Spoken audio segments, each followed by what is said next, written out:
جو شخص اللہ سے ڈرتا ہے اللہ اسے ہر مشکل سے نکال کر آسانی عطا کرتا ہے۔ اللہ کا خوف دل میں ہو تو انسان کا کردار بہتر ہو جاتا ہے اور اس کے راستے روشن ہو جاتے ہیں۔ اللہ کا ڈر انسان کو ہر گناہ سے بچاتا ہے اور اس کے دل کو سکون اور اطمینان سے بھر دیتا ہے۔ اللہ کا خوف رکھنے والا کبھی بھی غلط راستے پر نہیں چلتا، کیونکہ وہ جانتا ہے کہ اللہ کی پکڑ بہت سخت ہے۔ اللہ کی رضا کے لیے عمل کرنا دراصل اپنی زندگی کو سکون کامیاب بنانا ہے۔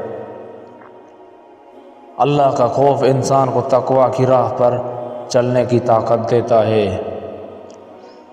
اللہ کا ڈر انسان کے دل میں خوشیت اور سکون لاتا ہے، جو دنیا کی ہر چیز سے زیادہ قیمتی ہے۔ جتنا اللہ سے ڈرو گے اتنا دل میں سکون ہوگا۔ اللہ کا خوف انسان کی زندگی میں ہدایت، سکون اور برکت کا ذریعہ ہے۔ ویڈیو اچھی لگی تو لائک کریں، شیئر کریں، کومنٹ کریں اور ہمارے چینل پیغام نجات سبسکرائب کریں۔ شکریہ۔